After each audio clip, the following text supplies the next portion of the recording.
March 22nd, 9:47 a.m., District Court, Defendant Lobby number 3. Take 2. Yes, apparently we actually did already do this segment, but someone forgot to record video. Yeah, Mthis, why didn't you record video? Why are you looking at me? I don't record the videos for this. Shush. Adrian? Damn it, I had to do his voice right away. Adrian did it? That's what it looks like? Dude, no way. A woman couldn't do anything like that. In court today, there will be a mountain of evidence that will implicate you. A mountain of evidence? I'm certain there is someone out there trying very hard to put this whole thing on you. Please, Mr. Lawyer, dude, like I said yesterday, I'm refreshing like a spring breeze. I still don't get what that means. Yeah, that is. I don't know what it means either, but I knew that was coming anyways, so I just said it ahead of time. I can't only see out of one eye though, so it's kind of strange. Blame your emo hair. I'm refreshed like a spring breeze, not an emo dude. I always considered that kind of hairstyle to be emo hair. I don't know why. I mean, it tends to, like, you tend to see that with emos or goths or whatever. It depends on the hairstyle exactly and how they do it, but it's the cool hairstyle. Oh, that's not good. It seems like any this sort of stream has scandal some ruin issues. that. I understand. That's not good at all. Well, it's almost time. Mia, put on some clothes. Yeah, because there's not really a lot covering the sinful Assets. Yeah, the assets. Yeah, we must get a complete acquittal today. I know. I can't focus on Maya's situation right now. Or Pearl's either. Seriously, this is kind of weird. No matter what, I have to focus on winning this case by the end of the day. Even if that means dealing with Old Bag in the afternoon. Indeed. Well, let's get going. Oh, it's this guy. Him! This is Wright. Good morning. This is it, Mr. Attorney. The day of the trial. Maya. She's unharmed, right?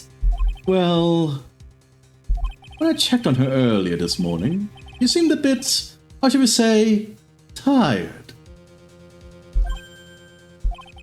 Don't worry, people don't die that easy.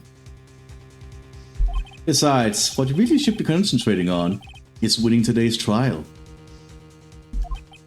For my sake, as well as yours, you must win today's trial. Which is why I sent you a little present this morning. Present? What in the world would you want to give me? I mean, we already know what he gave us, and it's kind of a terrible present. Oh yeah. You'll figure it out once the trial starts. And even if you don't like my gift, I expect you'll graciously accept it and win today's contest, if you please. Wait! The kidnapper sent me a present? Mr. Lawyer Dude! Who was that? No one. Has nothing to do with you, so forget you heard anything. Dude, did your nose just get longer? Yes, apparently there's this thing where if you lie, your nose gets longer. Huh, I wonder who that's referencing. Yes, I wonder that too. Could totally be a very famous Italian story. Freaking Italians. Court is now in session for the trial of Matt Angard. Are the prosecution and defense ready? The defense is ready, Your Honor. I say, Mr. Wright, what happened to Miss Funkama? I don't know, Your Honor. Are you getting mad at me? I don't keep track of her. Your Honor! Please be quiet, bailiff. Court is in session. If you must tell me something, please keep it brief. Now then, what is it? Prosecutor Funkama has... This morning, Miss Funkama was shot by an unknown gunman. What? What a terrible present. Shot? Do we win by default? Somehow. I think this is the present that man was talking about. His present. Miss Von Karma is one of the top prosecutors in the country at the moment. If she were to disappear, it would be to your advantage. This is totally insane. Yes, I do in fact think this is very insane. It is. Miss Von Karma, is she alright? I don't have that answer. She's alive and in stable condition. Hi, Jewel. That's good. Phew. You're... Thought he'd show up. Your Honor, due to the circumstances of Miss Francisca Von Karma cannot appear in court today, I, Miles Edgeworth, will be taking her place. Objection! Edgeworth probably shot her so he could take her place. The prosecution is ready, naturally. I do think in real life we would postpone because of what just happened, but you know. I mean, in real life court, this is the trial for a murder case. You have 3 days. Otherwise, by default, your client loses. Yeah, basically. That's not real life, so... Yeah. Miss Von Karma was shot in her right shoulder and is currently undergoing surgery. I never did check what shoulder Mr. Von Karma was... I think it was the right. Got in. I think it was the right. Hey, quickly, you have access to Google, easy. Find out. But I'm going to be reading. Anyway, luckily, I have looked this case over and I'm familiar with the details. The prosecution seeks to prove the guilt of Mr. Matt Ungard. The court acknowledges the prosecution. Right. I finally found the answer I was struggling for on my long journey this past year. By the time this case comes to an end, you too will know the answer. Now then, the prosecution would like to call its first witness. Please bring Detective Gumshoe to the witness stand.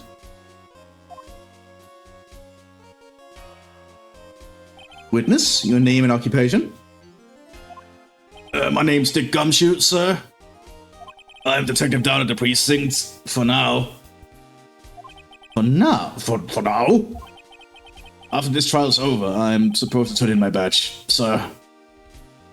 Judge, are you sounding alright? You sound like Edgeworth. Yeah, sorry, no, I have to speak with so many people in this one. Yes. Detective Gumshoe. The prosecution has no need for a depressed witness. Lift your head up and face forward like a proud officer, Detective Dick Gumshoe. Yes, sir. You know, I still think he's not actually going to get fired by the end of this thing. I have a feeling Edgeworth is going to vouch for him. Now, let's have your testimony. If we want to explore the various facets of this case, we must start with that. Get ready, Phoenix. This is going to be one very rough fight. Yeah. It would have to be with Edgeworth as my opponent. Why couldn't we have Pain? Yes, where's Pain? I love Pain. Because I have to speak like this. Look, Pain is the tutorial prosecutor, and that's it. Yeah, basically. I mean, I think in lore he's actually a pretty good prosecutor, but in this game he's like total shit. Yeah. The answer you're struggling for. Interesting. Show me this answer you finally found, Edgeworth. Something with a Tibetan monastery, I bet. Maybe. This murder happened after the Hero of Heroes award ceremony, sir. The victim, Juan Corrida, was found dead in his hotel room. After looking into the cause of death, we believe he was definitely murdered, sir. At first, we thought there was something suspicious about the empty guitar case. However, we later found out that the guitar case had nothing to do with the murder.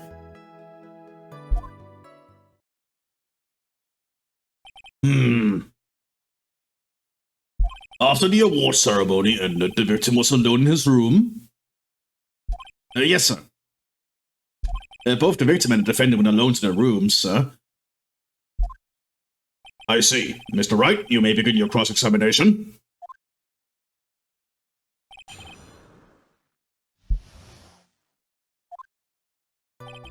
Murder happened after the Hero of Heroes Award, blah blah blah. Would you please give us a brief timeline of what happened after the ceremony? Okay, pal. The ceremony started at 6 p.m. and around 8 p.m. and then there was a short break. A special post-ceremony show was supposed to start in the lobby 30 minutes later. And that's when the victim's body was found, correct? Which is to say, the murder occurred during that 30-minute break period. Please continue with your testimony, detective. Yeah, I still prefer the paper's perjury method. Oh yeah, that one was actually pretty cool. But it's a newer game, so they probably played Ace Attorney and were like, yeah, this is terrible to go through it twice instead of just all at once. Well, yeah, this is also an... Because they do link up. Yeah, this is old, so. The person who discovered the victim's body was Adrian Andrews, correct? Yeah. Who is this Adrian Andrews you're talking about? It is certainly not Emily Andrews, her long-lost sister. She's the defendant, Madame Guard's manager. She's a really pretty lady, sir. Ah, so she's a pretty lady. I wonder if she will grace us with her presence. That's very creepy of you, Judge, not gonna lie. When the post-ceremony show was about to start, she went to get Mr. Angard. Dude, at least Adrian is legal. Yeah, that's true. Remember Regina? Yeah, that's true. Judge can... That was a strange case. Judge can the be... love triangle. Judge can... Well, actually, it's a love square if you include the judge. That's true, but like the judge can be a little bit creepy sometimes. He definitely can be. After visiting his room, she next went to the victim's room to get him for the show, sir. I see. And that's when she found the victim's body? After looking into the cause of death, we believe he was definitely murdered. No fucking duh. The cause of death, wasn't that because Mr. Cordo was stabbed in the chest? Only a careless amateur would believe something so brainless as that, pal. I bet you believed that at first, Gumshoe, until somebody else figured it out. Probably. Take a good hard look at the crime photo. Yeah, why did somebody actually stab him? It has to be to frame. Yeah, I think it's a framing thing. Or it might actually have been... It could have been doing the struggle first. But they had to have gotten the knife deliberately. Oh, yeah. So... Now, a real pro's attention would be drawn here, to this bandana. Banana. I forgot about this. His bandana, sir. That's the thing wrapped tied around his neck, sir. Oh, yes, I see. His banana, scented bandana. I get a feeling... Please kill the judge. I get a feeling that Josh is hungry. Then, what about the knife? It seems to have been stuck in the victim's chest on purpose after his death. We have a crafty murder on our hands here. Strangler with a scar. I still think that time of death is just too specific for standard stuff. But I imagine autopsy experts might actually have better ways of figuring this stuff out than we would. They could probably check, like, with organs or something. That's probably something they can do. I don't know if they can get an exact time, though. Like, I get it. You could say between 8 and 9 p.m. on this date they died. But to figure out they died at exactly 8:15... Yeah. That just seems extremely difficult. Yeah, that is really precise. Oh no, they burned in a fire. They died at exactly 3:14 and 57 seconds p.m. Yeah, it is really precise. Like, it's too precise. The only time they've ever had something that precise is when there was a watch broken. Yeah. And that wasn't even because of the body. It was literally because the watch was broken.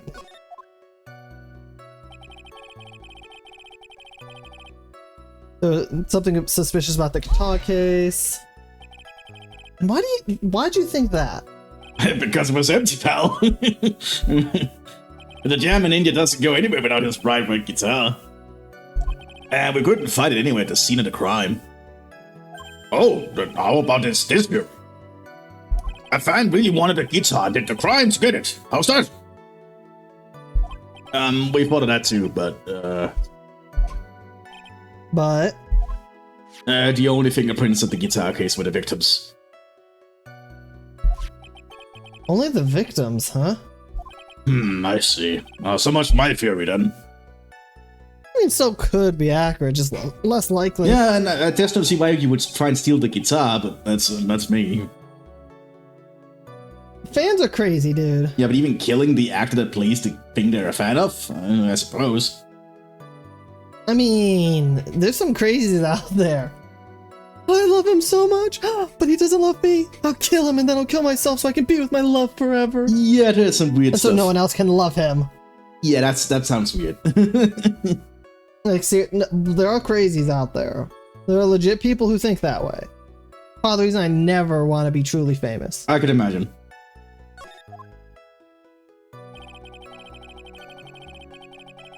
Found out later the guitar case had nothing to do with the murder.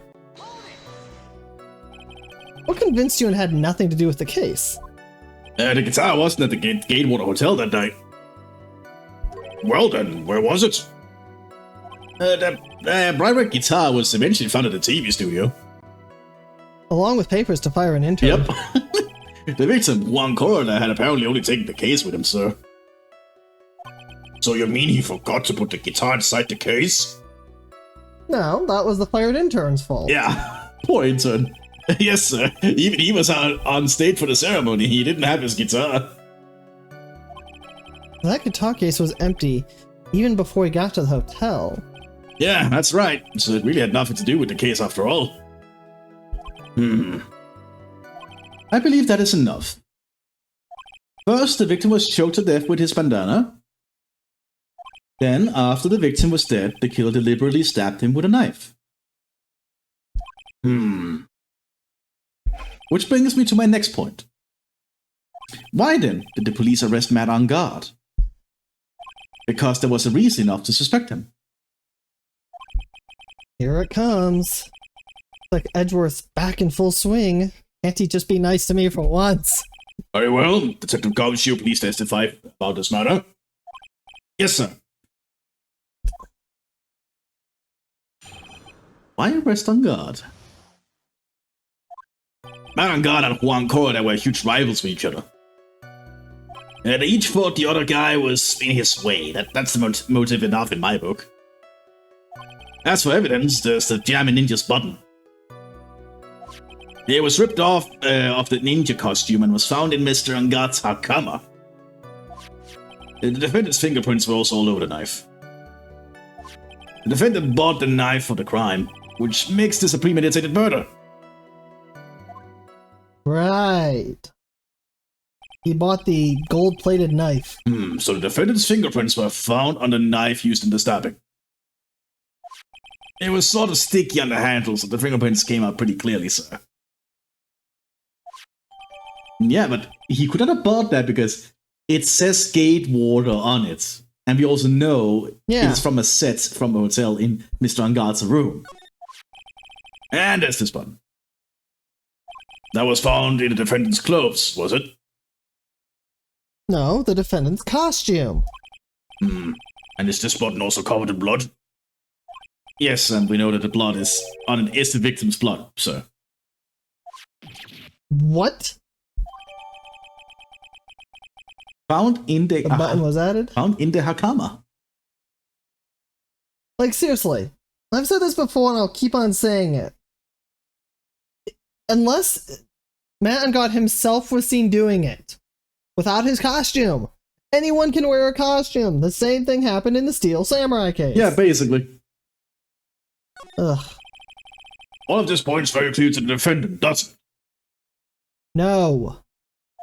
Yes, it most certainly does, Your Honor. Ready to give in yet, right?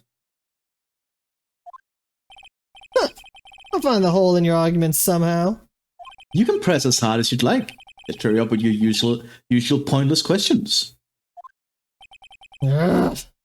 Oh, I like Edgeworth. I like Edgeworth a lot.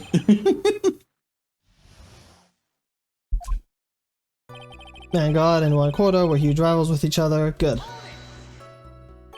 But in terms of popularity, Mr. Vanguard won, did he not? Yeah, but you know what's ironic, pal? One Quarter was always one step behind Mr. Ungard and everything. This year it seemed like he'd finally caught up, ready for the big final showdown. Yeah, I'll blow my yawning. But Mr. Quarter lost the Grand Prix in the end. That is too bad. He must have been pretty downhearted after losing. They each thought the other guy was in his way. Mode enough in my book. Well, we don't care about your book. That's a little bit specific there, Gumshoe, I guess. Wait just 1 second here.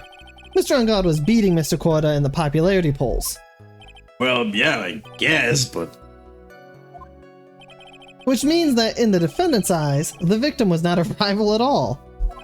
Which means he had no motive to kill at all. Phoenix. Which means he's not guilty. Phoenix. I know you're a darling, Phoenix, but that's not how a rivalry works. Shh. Look, we don't need to give all the facts. I just like how naive. We just need to give enough information to where he's not guilty. We don't need to say it's everything. It's just how naive Phoenix is in this little instance here. This is just life. He finally gets to pull the "my client has no motive at all" card. I mean, he's had plenty of opportunities for that one. Oh, yeah. But still. I mean, the case with the police officer and the stupid baseball glove thing. Oh, yeah, I remember that. What's her motive? The bananas. But what was her motive? Yeah. He could have literally pulled the "what is her motive" card.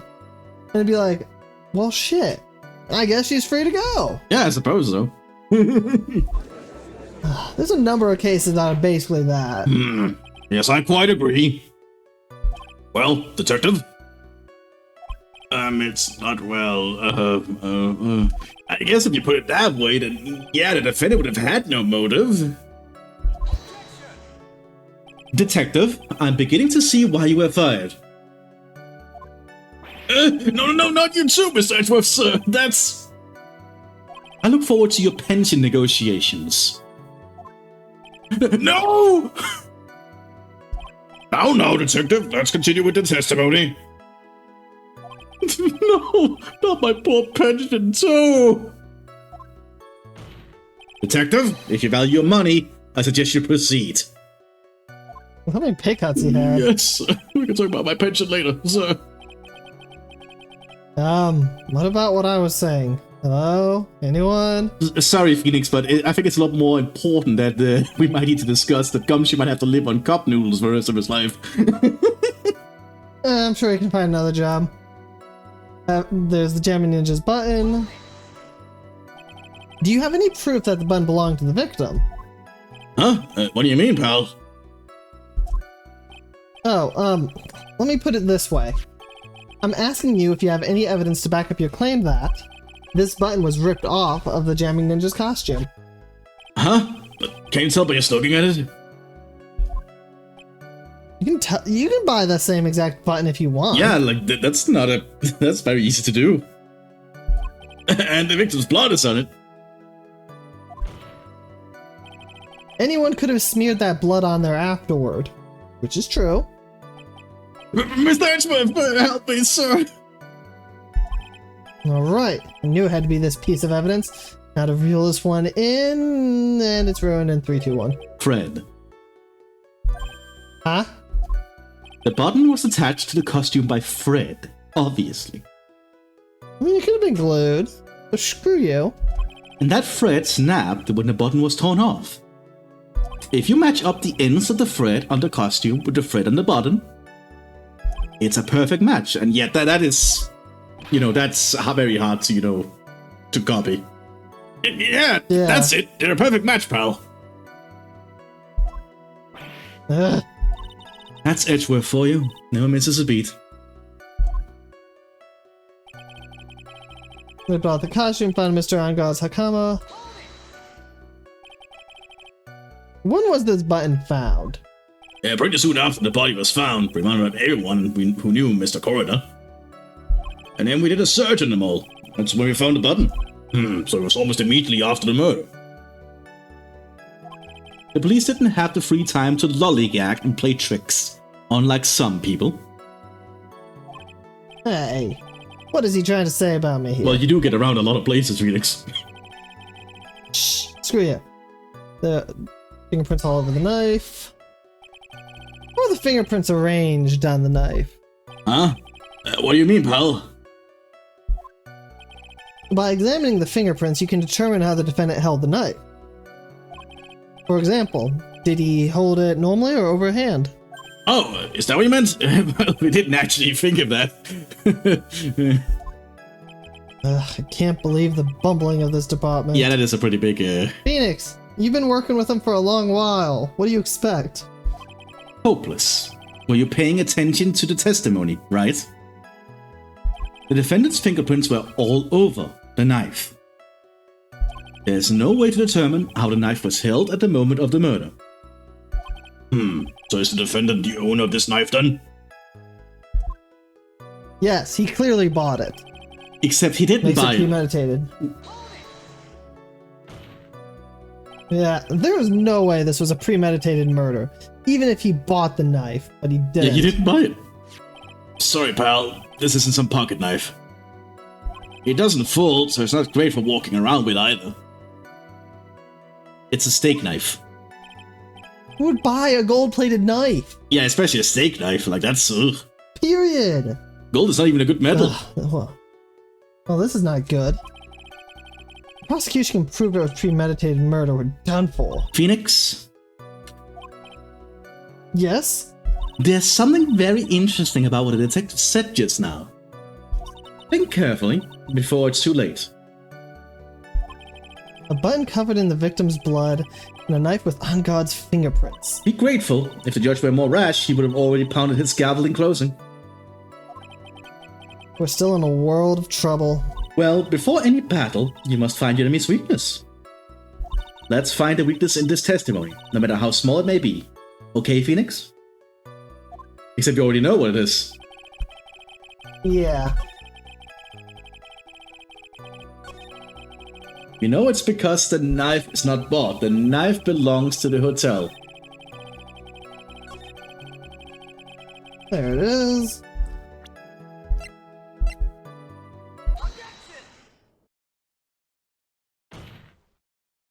Wait a second. What?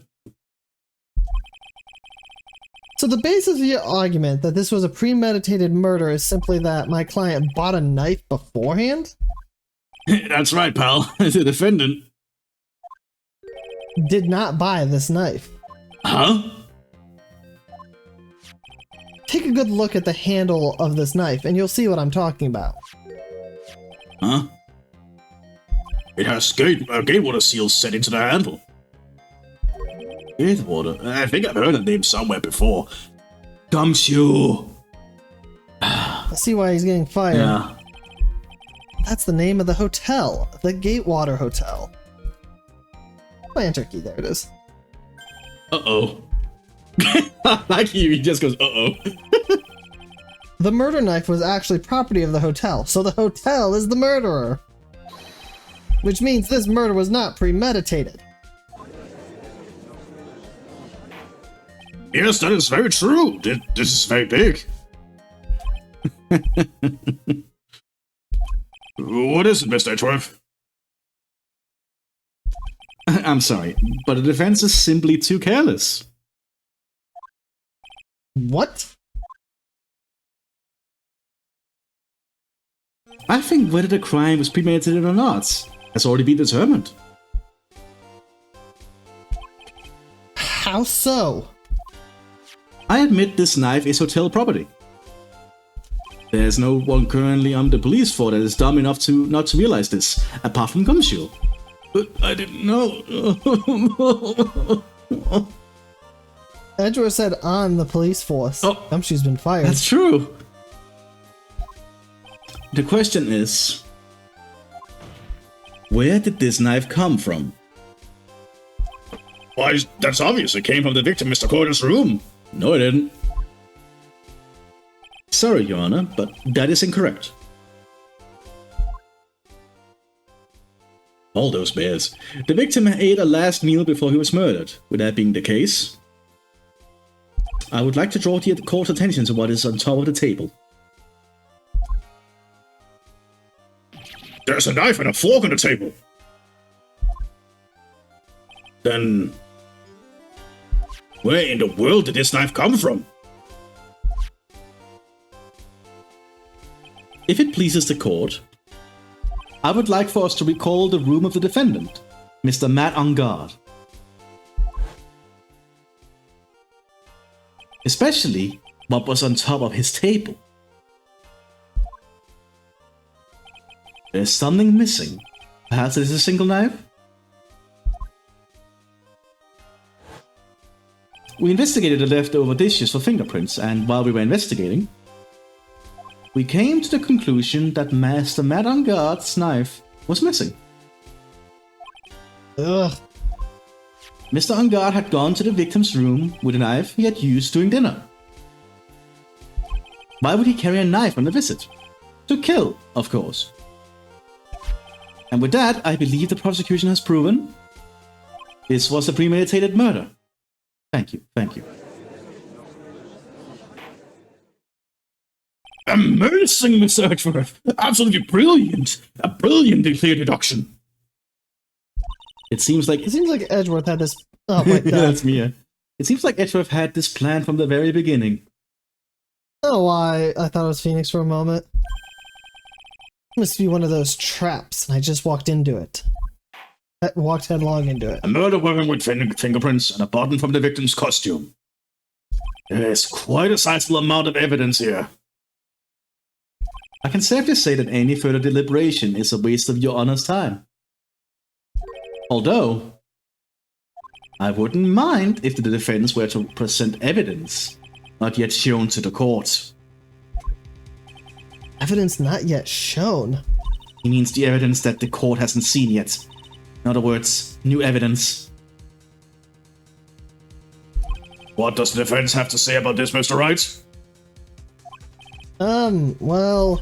Phoenix, the judge is favoring the prosecution right now. Right now? He's always favoring them. Yeah, for the most part. I think actually he has everything. If we answer with something wrong here, that gavel of his will be ringing out the sound of a defeat. Yeah, don't try to steal my lines. I may have attempted to steal yours, but no, these are mine. Sorry, when the camera's looking at her, I sometimes think it's her that's gonna say the next thing, you know? Oh, yeah. Mr. Wright, do you have something important necessary to present to this court? I think we do. Yes. I remember what it is. There's one piece of evidence that catches my attention. Something that this court has yet to see. Mr. Wright, I will say this one more time. I do not feel this trial needs to continue at all. So, let me get this straight. In the world of Ace Attorney, a trial can go on for an hour and be like, oh, yep, this dude's sentenced to death. Basically. Like, seriously. He's willing to sentence somebody to death. This judge... After an hour. This judge has a lot of power. However, I am giving you one chance. And only one. What the judge is saying, right, is don't try pulling one of your usual bluffs here. If I mess this up, curtains for all of us. Well, you'll be fine, Phoenix. Yeah, but Maya won't. Yeah, Maya will be dead. And I'll present one and only one piece of evidence. And then, what is this important evidence that you must show to the court? The glass. Yeah, I remember, so... This is a wine glass, is it not? Filled. Yes, but it's not filled with wine, Your Honor. It is filled with tomato juice. Why is this filled with tomato juice? Is this what the young'uns drink nowadays? Because apparently American kids can hear the word wine glass, but can't have it filled with wine. I don't know. This is very I weird. really don't know. This is very weird indeed. I think I'll take some America's very weird. wine after this. You dare say that? Think of the children, Your Honor. Yes, but I'm definitely over drinking age. You're so old you can't drink. How old is he again? Yes. Can we check? No. Oh. He does not actually appear Oh. on the thing. He's never appeared. Oh, that's a shame. Because I'd actually like to know how old he is. I'll be honest, he'd probably end up like the security lady with just question marks. Which probably indicates up in the 70s or over. Probably. Please look at the photo of the crime scene one more time. The scene is a mess because of the victim's struggle against his assailant. The vase was broken. His makeup was all over the floor. These were all things that were at one point sitting on top of the dresser. Well, yes, I see your points. However, this glass that is sitting on top of the dresser is mysteriously untouched. The only thing that had not fallen over along with everything else is this wine glass. This piece of evidence is more than strange enough to warrant further consideration. Well, what do you all have to say? Well, yes, it is a little peculiar. Yes, isn't it? I thought it was. You can stop looking at me with those puppy dog eyes of yours now. Mr. Edgeworth? What is it, Your Honor? Your opinion? You don't need my opinion. Because there's no special meaning to that glass. What? It's safe to say that the glass was set there after the crime took place. By the person who discovered the body, Adrian Andrews, for example. She could have easily been so shocked that she set the glass down without thinking, which we talked a lot about last time we tried to do this, which made very little sense in our tangent. No.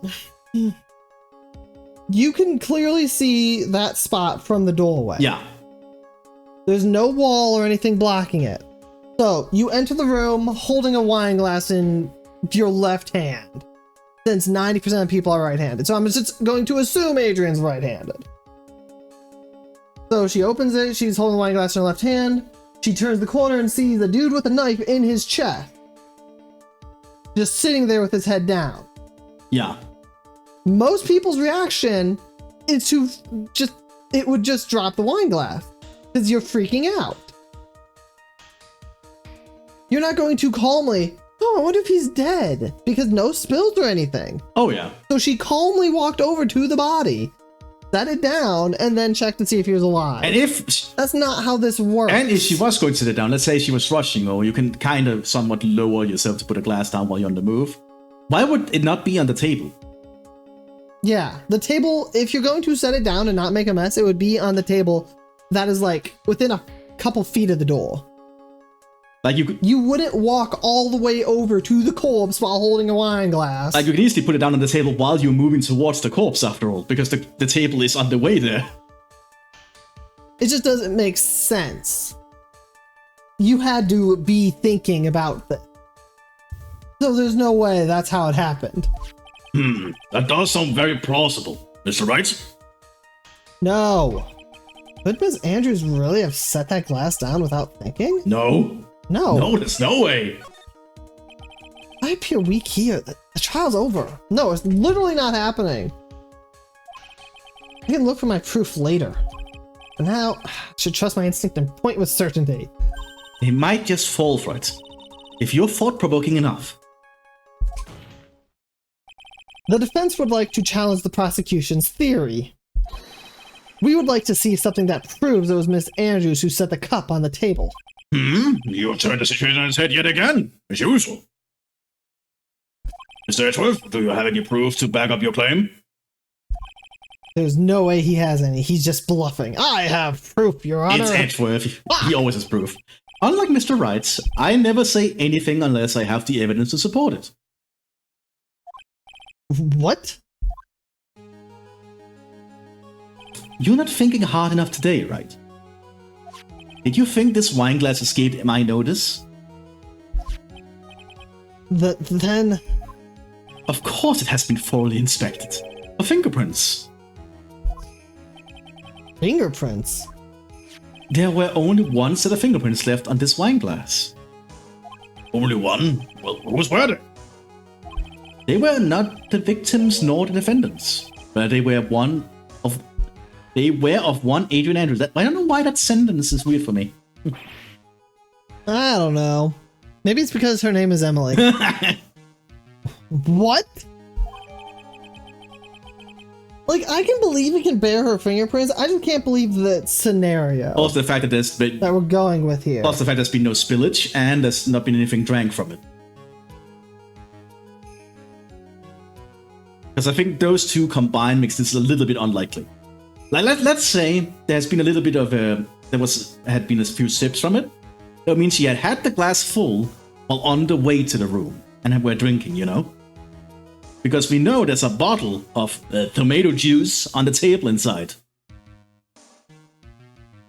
So one would think... Yeah, she could have poured her own glass in there to keep herself safe from going with Adrian killed the guy. That is why I said that the person who had discovered the body had left it there. And we are done here, Mr. Wright. Or are we done here, Mr. Wright? Ugh, can't believe I fell into another trap. Miss Andrews was probably holding the glass when she went to see Mr. Corridor. I can believe that. I just can't believe the rest of it. Yeah. I'm sorry, it's too shocking to see a dude slouched over on a chair with a knife in his chest. Like, I could totally see her bringing her own glass in to, you know, have a drink with Mr. Corridor. I could totally see that. But did she arrive with a full glass? Like, I can't just believe she would walk that far without any spillage or anything and just set it down. But upon seeing his dead body, she was stunned, set the glass down on the dresser. You could have seen the dead body from the door. What you just said makes a lot of sense. No, it doesn't. Tesk. Now do you see, right? No. You can't change any part of my scenario, as it explains everything all too well. I can definitely change things. She opened the door, freaked out, dropped the glass, and now there's a mess. Except where is that mess, Mr. Wright? That would be the realistic scenario. Not this, oh, a dead body. Well, I'm gonna go walk over there, set my glass down. Oh, and she was holding it in her right hand, so she opened the door with her left. Wait, but she was holding the notebook. I guess you can technically still open the door with... I mean, I've opened doors with my hands full, so... Yeah, so can I, so... Ugh. I've thought long and hard this past year about what it means to be a prosecutor. I went to the best Tibetan monastery in the mountains I could find. Freaking Tibetans. And from here on out, I will show you the answer I have come to discover. Wait a second, Mr. Edgeworth. I think the prosecution has provided enough evidence for me to enter my verdict. Unfortunately, I cannot allow you to pass judgment yet. My sister would kill me if I allowed that. Plus the fact that I'm pretty sure Edgeworth is helping us in his own way. Oh, I'm sure he is. The prosecution is yet another witness we would like the court to hear from. Another witness? Yes. Bailiff, please bring in the next witness. Miss Oldbag. What in the world's Mr. Edgeworth thinking? I don't know, but we'll deal with Oldbag next time.